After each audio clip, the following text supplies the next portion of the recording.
અમદાવાદની, જે અમદાવાદ શહેરમાં રાતભર વરસાદ પડ્યો હતો અને હવે જળબંબાકારની સ્થિતિ યથાવત જોવા મળી રહી છે।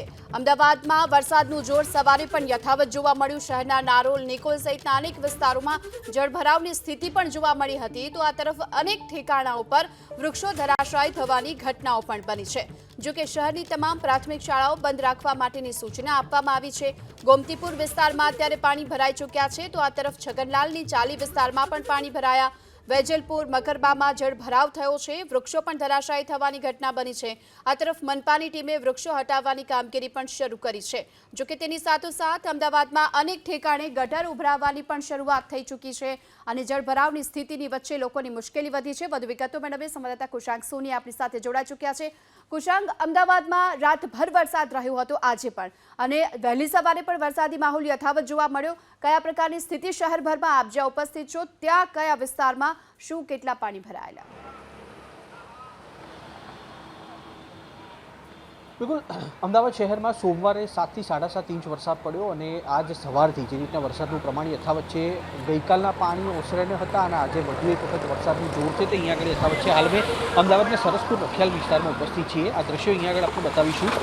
પ્રશાસન હજી અહીંયા આગળ પહોંચ્યું નથી અને અમદાવાદમાં 2 દિવસની એટલે કે 24 કલાકની વાત કરીએ તો 9.5 ઇંચ જેટલો વરસાદ નોંધાઈ ચૂક્યો છે। આ દ્રશ્યો અહીંયા આગળ જુઓ, અમદાવાદ શહેરને વરસાદી પાણીએ બાનમાં લીધું હોય તે પ્રકારની પરિસ્થિતિ છે, જે છેલ્લા 3 દિવસ રજા હતી અને તે બાદ આજથી જે જનજીવન છે તે રાબેતા મુજબ થવાનું હતું, પણ આ પરિસ્થિતિમાં જનજીવન કેવી રીતે રાબેતા મુજબ થઈ? વહેલી સવારથી જે લોકો પોતાના કામ માટે નીકળ્યા હતા તે ત્યાં આગળ અટવાઈ ગયા છે। અનેક લોકો એવા પણ જોવા મળ્યા કે જેઓ ગત મોડી રાતથી ફસાઈ ગયેલા હતા, જે તે ઠેકાણા પર ત્યાં આગળ તેમણે રોકાવાનું અનિવાર્ય સમજ્યું છે।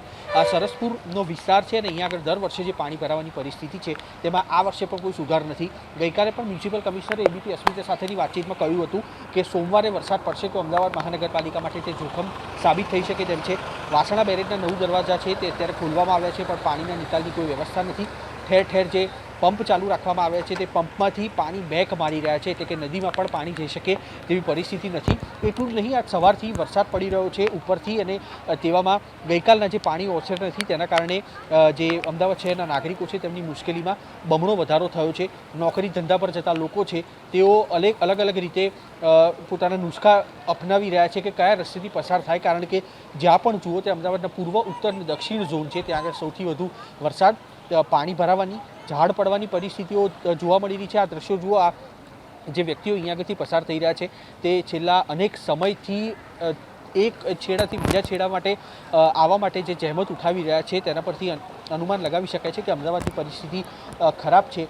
રેડ એલર્ટ આપવામાં આવ્યું છે અને તેના કારણે થઈને અમદાવાદ શહેરમાં આજે દિવસ દરમિયાન જે વરસાદનું આગમન છે તે યથાવત રહેવાનું છે, જેના કારણે વરસાદનો નિકાલ થાય તે એબીપી અસ્મિતા પણ સતત પ્રશાસનને અપીલ કરી રહ્યું છે, કારણ કે વરસાદનું જોર સવાર કરતાં અત્યારે ઘટ્યું છે, પણ તેની વચ્ચે જો વરસાદ વધુ એક વખત ગઈકાલ જેવો પડ્યો તો અમદાવાદની પરિસ્થિતિ છે તે વધુ ખરાબ થાય તે કહેવું જરાય ખોટું નથી। અને વાહનો ઠેર ઠેર બંધ થઈ જવાના કારણે, ગાડીઓ ઠેર ઠેર બંધ થઈ જવાના કારણે લોકો છે તે હાડમારીનો સામનો અત્યારે ઉઠાવતા હોય તે પ્રકારના સવારથી દ્રશ્યો અમદાવાદ શહેરમાંથી અલગ અલગ સ્થળોથી સામે આવી રહ્યા છે। ગીતા જી કુશાંક, આભાર આપનો આ સમગ્ર માહિતી બદલ।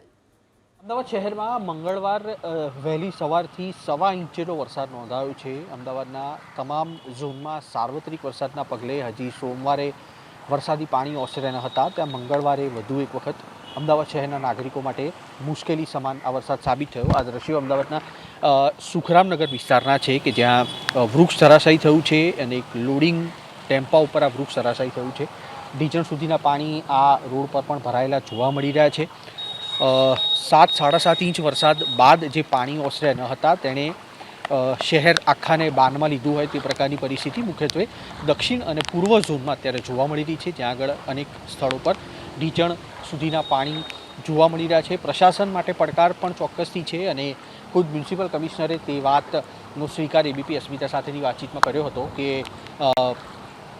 મંગળવારે સવારે વરસાદનું જોર વધારે હશે તો તે પ્રશાસન માટે પડકાર સમાન હશે, જેને જોતા કલેક્ટર અને મ્યુનિસિપલ કમિશનર દ્વારા ચેતવણી પણ જાહેર કરવામાં આવી છે। લોકોને કામ વગર બહાર ન નીકળવા માટે પણ અપીલ કરાઈ છે અને આ ભાગ્યોદય કોઓપરેટિવ હાઉસિંગ સોસાયટી છે જે આખી અત્યારે પાણીમાં ગરકાવ છે, લોકોના વાહનો રોડ પર પડેલા છે તે પણ અડધા પાણીમાં ગરકાવ છે અને કઈ રીતના સ્માર્ટ સિટી અમદાવાદનું પ્રશાસન છે તે હજી પણ ઊંઘમાં છે અને નાગરિકો સ્વજોખમે અહીંયા આગળથી નીકળતા હોય તે પ્રકારની સ્થિતિ અલગ અલગ સ્થળો પર જોવા મળી રહી છે. મુખ્યત્વે પ્રભાવિત થયેલા વિસ્તારોમાં અમદાવાદના પૂર્વ ઝોન, ઉત્તર ઝોન અને દક્ષિણ ઝોનનો સમાવેશ થઈ રહ્યો છે. જે નાગરિકો છે તે પ્રતીક્ષા કરી રહ્યા છે કે ક્યારે અહીંયા આગળથી પાણી ઓસરે, જે બાદ તેઓ અહીંયા આગળથી પોતાના નિયત ઠેકાણાઓ ઉપર જઈ શકે. એક વ્યક્તિ અહીંયા આગળથી પસાર થઈ રહ્યા છે, बात તેમની સાથે કરવાનો પ્રયાસ કરીશું. भाई साहब, अंदर किस तरह की स्थिति है? पानी बहुत है? बहुत है, यहाँ तक है. आपको कहीं पे जाना है क्या? मणिनगर जाना है. मणिनगर मतलब जॉब के लिए कि ऐसे ही? नहीं, घर पे जाना है. यहाँ रह गए थे कल रात को, यहाँ से निकल ही नहीं पाए. अच्छा, रात को निकल ही नहीं पाए यहाँ से, इतना पानी है? इतना पानी था. ओके एक्टिवा सामने खड़ी की, फिर चलते चलते गए. ઓકે.